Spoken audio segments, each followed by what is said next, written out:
It's SDS SuperCoach, providing SuperCoach content for you. I'm here to present a preseason matches watch list. So I've got about 33-ish players that I'm going to be looking at over the preseason games coming up. So I think the match sim, I think the second match sim starts tomorrow. And then so I think that goes out throughout the week. And then we've got the practice matches coming up the week after. So that's pretty exciting. That footy is truly very close to being underway. Just thought it's been about it's been about 9 days since my last upload, or 8 days, whatever. Just thought I'd give a bit of a life update at the minute because probably one of the most chaotic weeks of my life. So I know you guys want to see some Supercoach content. I'll be as quick as I can, but I mean, first of all, on Sunday it was my birthday. Went out with my dad, had a few drinks at a local pub, so that was good fun. That sort of thing. Something that's affected me pretty badly for the past few days is my mum's currently in hospital, so um yeah, so I took her in on Friday, just before work. Took her to the hospital. Um, yeah, she's been in there since Friday. Here, she had surgery. We hear a diagnosis on her tomorrow. So, yeah, whether that's good or bad news, I'm not too sure. Won't go into details. But yeah, hope she's all good. It's not nice seeing your mum like that. So, it's pretty rough. So been looking after, been going to see her every day, that sort of thing. So that's taken a toll a bit mentally on me. Uh, and yeah, hopefully some good news tomorrow. I'm pretty sure it's tomorrow, and she's out on Thursday from the seams of it. So yeah, and also on Sunday, I'm moving out. I'm moving out of my house, out of my parents' place, and yeah, so that's a bit more exciting. So bought a lot of things, bought a new TV, bought a new desk, bought a new chair, bought a lot of new stuff. So that's pretty exciting. So yeah, it'll be a bit different. I mean, I'll still be here, I'll still be at my parents' place maybe once a week or that sort of thing, just to see them, and stay the night, that sort of thing. But most of my time I'll be in my new place, and you guys very shortly will get to see my new setup when I officially move in. So yeah. Anyway, also as well, I'll get onto the leagues as well because I'm in 18 out of 20 leagues. Now, what I'm thinking of doing is I'll release, so I've released the SDS Times Pro League code. So that's been filled up. Gonna do an SDS times Twitter, an SDS Twitter league. So I'm gonna release a code on Twitter. I'm also gonna do an SDS TikTok league. So that's pretty exciting. We'll see how that goes. I'll release the codes there pretty shortly. So I'm going to be releasing a code on Twitter for a specific league, and then a different league for my SDS TikTok league that I'll release on TikTok. And obviously, of course, there'll be the SDS SuperCoach League on YouTube. I'll release the code at some point at a random time. So make sure you guys are ready to jump onto that. Turn on the notification bell. I do apologize. I feel like I haven't done a great job this preseason at uploading content, but it's just a lot beans going on with me at the minute. Certainly recently, certainly early, I was a bit slack. But look, I don't think we'll hit the 1,000 sub goal before round one. But that's all right. That's all right. So look, there's no problems with that. I appreciate having 741 subscribers. Like, that is unreal to me. So yeah, thank you to everyone that likes and subscribes and comments on my videos, whether that's negative or positive. I don't mind. I respond to as many comments as I can. So yeah, anyway, I might put a timestamp in the video, in the comments, what time I stop talking about my personal life and all that stuff. So let's get into my preseason games watch list team. First up, we got Daniel Curtin, so at 175,000. So I think there's a mixture of different roles that he is, because I think one of the big appeals for him getting drafted was the versatility that he has. So he can play on the wing, he can play intercept defending, play key back, so third or second tall. Just more the matter of what's his best position. So I'll be very interested to see how he goes in the practice games. I currently don't have him in my team. I'd like to see him make a good case for it. Hayden Young, don't think I need to speak much on this, but just to clarify to me to see like how good in the midfield he is, that sort of thing. Like there's a couple of new bodies coming in, like Nat Fife, and him himself, of course. There could be others coming in. So just keep an eye out on that. So just what type of role he could have in that midfield. James Sicily now, I haven't really talked about the absolute disaster that happened in the intra-club game with the Hawks. Bloody hell. I'll tell you what, that's taken a wind out of my sail with our potential ceiling this season. I'm probably expecting a pretty similar season to what it was last year. I think we'll probably concede even more. So yeah, key defensive stocks are no good. So I've put Sicily in. So before the blank injury, he was at 40%. Now he's dropped he was at 40%. Now he's at 34. So with Sicily, it's just more, is he actually going to be free or is he going to be more accountable? Maybe we won't have the answers in pre-season, but just something I'd like to monitor. Harry Sheasel, so it is confirmed. So I think North Melbourne and Collingwood are playing tomorrow. Just want to see what type of role Sheasel has. It looks like he's going to be playing off half-back, but does McKercher and Fisher, who's confirmed to play tomorrow, do they affect him? We'll have to wait and see on that. Yeah, so we'll see how Sheasel goes. Wanganeen Miller, so Sinclair is out. I mean, I know he was looking to play more midfield, but how much of the back line can Wanganeen Miller conduct down there? Because there's a decent chance he could be the main bloke in there, just having the majority of the pills. So he certainly just sort of like what his role's going to be keeps me interested.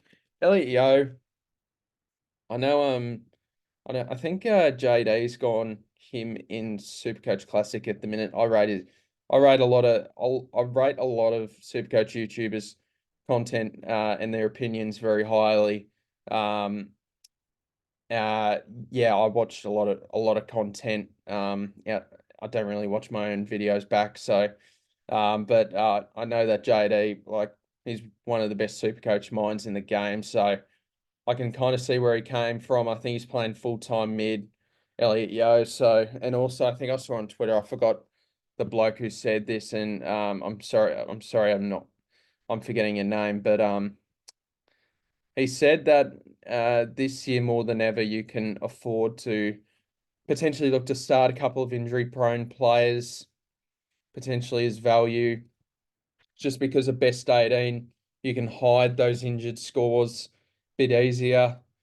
He's personally not in my team and not really sort of a bloke I'd pick.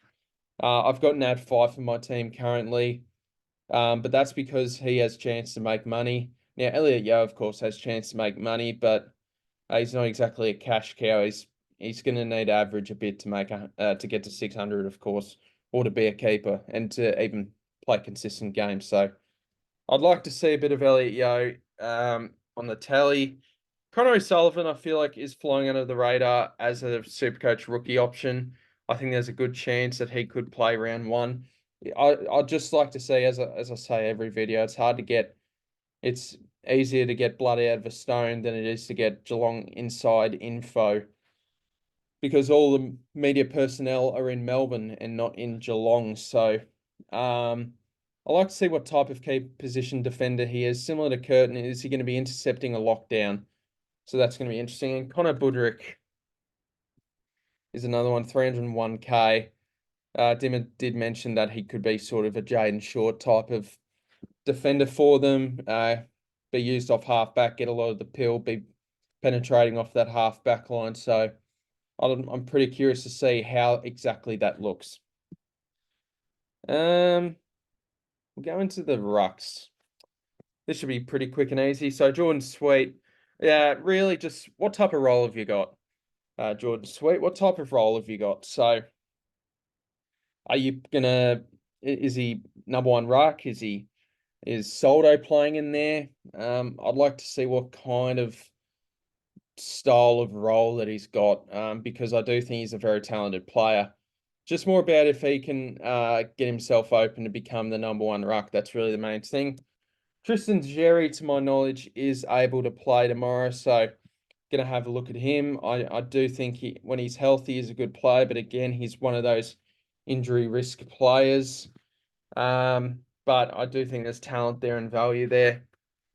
Toby Conway, can he get ahead of Reece Stanley? That's a wait and see. We're going to have to see what he's like in person, on the screen, to see what he's like as a ruck. Feel like we need a little bit more sample size out of him in the preseason games.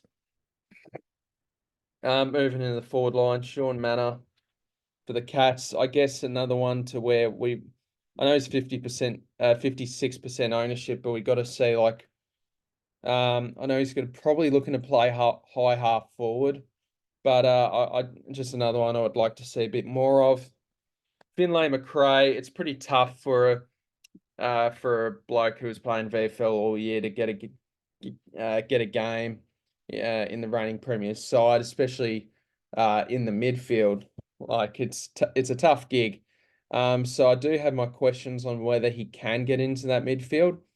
So maybe if he's playing off half forward, I'd like to see what kind of role he could have there. Is he going to be a high pushing half forward? Not saying he's going to play half forward, but it is bloody tough to get into that Collingwood midfield, the reigning Premier's midfield. So, yeah, I'd just like to see, I guess with different opposition, not intra-clubs or whatever, to see what he can do. James Jordan, I know he's going to be playing a bit on the wing from what it seems and I know people have their concerns about, picking players on the wing, that sort of thing, but he is good at accumulating the ball. So that's why it gives me a little bit more confidence. I'd just like to see how they utilise him in the team. Luke Jackson for the Dockers now. Personally, I don't want to pick him until if Sean Darcy gets injured or whatnot. I'd just like to see what kind of I guess I'm sounding like a broken record with most of these roles, but anyway, like what he could exactly do with Freo. Could we get an increase in scoring, even though the role's pretty sketchy, because he won't be playing full-time ruck. So is he playing key forward? Will he be pushing up out of the forward line? To me, I think there's every chance that one day if Sean Darcy's the long-term ruck, I think there's every chance that there's a possibility that he could be a full-time midfielder at some point or pinch hit.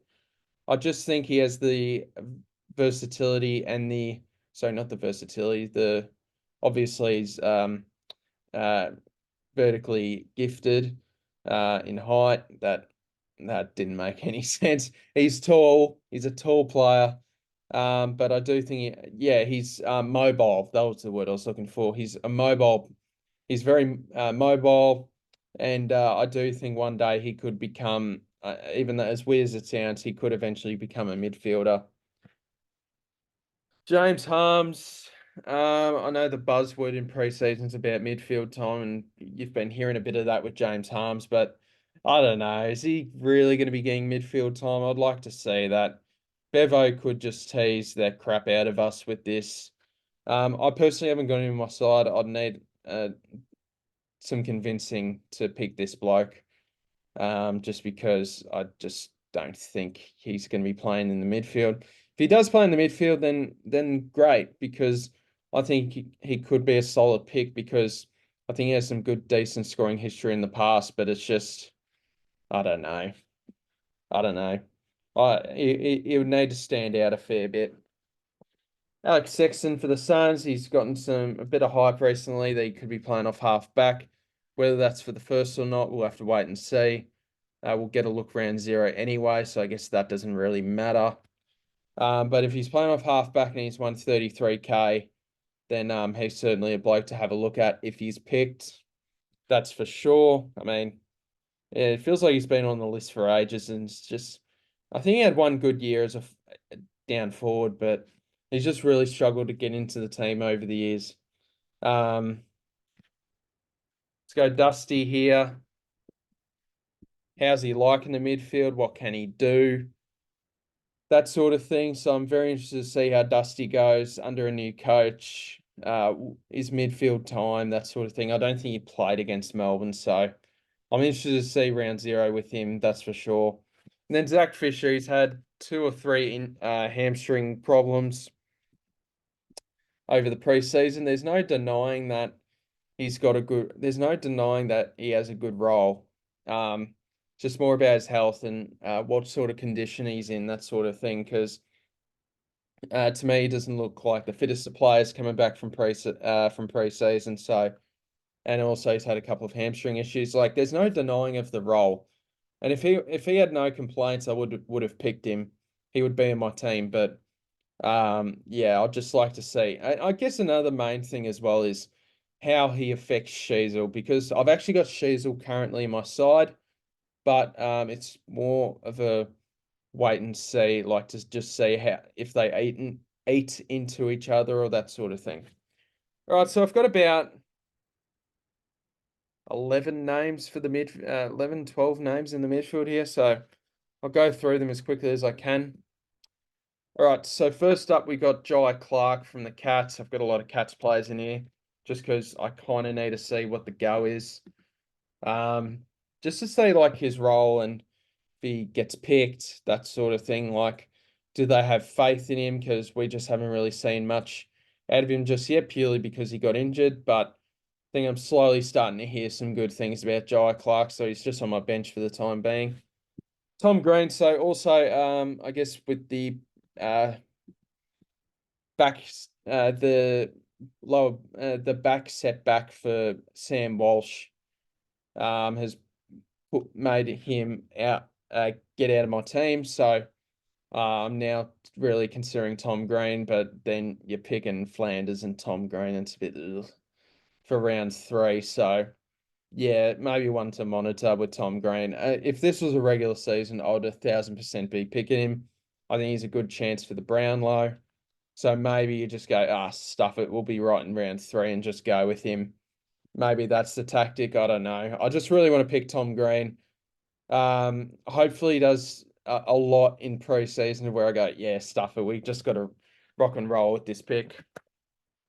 Tuke Miller, I've said it a few times, what sort of midfield role he's going to have if he plays midfield, which I'm sure he will. Is it going to be that accountable, sacrificial lamb sort of role where he's tagging a bloke and letting Anderson and Rowell shine? Or is he going to go back to his absolute pig of a best where he's leading by example, getting a lot of the pill, being one of the hardest working players in the competition? So interested to see with that midfield role. George Wardlaw, could there be a bit of Errol Goulden of 2024 about him? I'm not too sure. I think the low time on ground concerns me, as well as his hamstring issues. I think he's had a fine preseason at the minute, but that does worry me. And can he get to 515k to make 150k? That'd be a great result. Whether that's possible, I guess that's a wait and see. But he could be a bloke as well that gets managed. So, but maybe he could be a bloke that just absolutely destroys the match sim in preseason matches to where we just go, gee, we just got to pick this bloke. Like, no doubt about it. Let's go with Josh Sin, hearing some good things with him playing off half back. So that is one to watch. But it's a bit tough with Ken Hinkley because it's really tough to trust Ken Hinkley because he does swing the axe a fair bit in his side when they lose or even when they win. So it's hard to pick Port Adelaide rookies at the minute with Ken Hinkley as coach because he just swings the axe so much where only the star players are safe, really. Cam Guthrie for the Cats. Can he wind back the clock a bit and just go back to his absolutely brilliant best? That's a wait and see here. Just like to see, I guess, how he's going in the midfield and just his role and all that. Because we know the scoring capabilities are there. It's just debating whether he's cooked. Matty Roberts, hearing some good things that he could be playing off half back, so that's great.